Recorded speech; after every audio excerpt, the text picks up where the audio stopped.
Hello दोस्त, नमस्ते, प्रणाम। मैं हूँ आपकी वंदना। स्वागत करती हूँ फ्रेंड्स अपने चैनल पे। और देखिए माता जी हैं, बहुत ही सुंदर शानदार गीत सुना रही हैं। और बेटिए नो चालू करिए।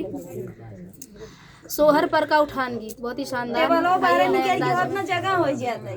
आंटी वाला सोने का आप बनाए थे, कैमरा आंटी वाला सोने का आप बनाए थे। मोरा डूर मुनियांगनमा के लोर लालना, मेरा डूर मुनियांगनमा के लोर लालना, मेरा डूर मुनियांगनमा के लोर लालना।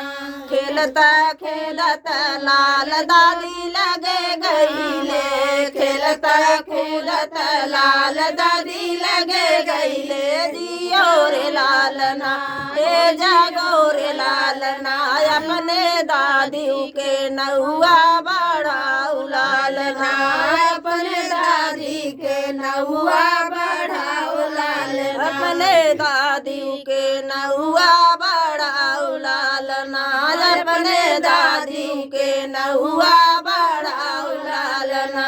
मोरा डूर मुनियांगनवा के लोर लालना, मेरा डूर मुनियांगनवा के लोर लालना।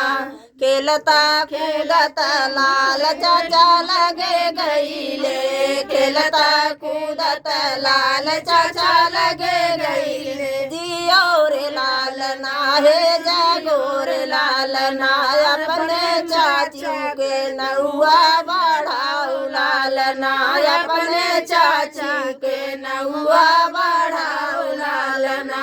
मेरा डूर मुनियांगनवा खेलो रे लालना, मेरा डूर मुनियांगनवा खेलो रे लालना।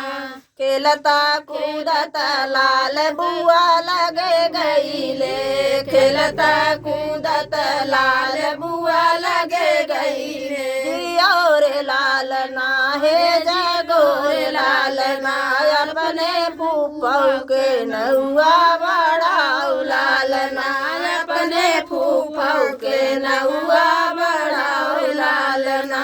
मेरा डूर मुनियांगनवा के लोर लालना, मेरा डूर मुनियांगनवा के लोर लालना।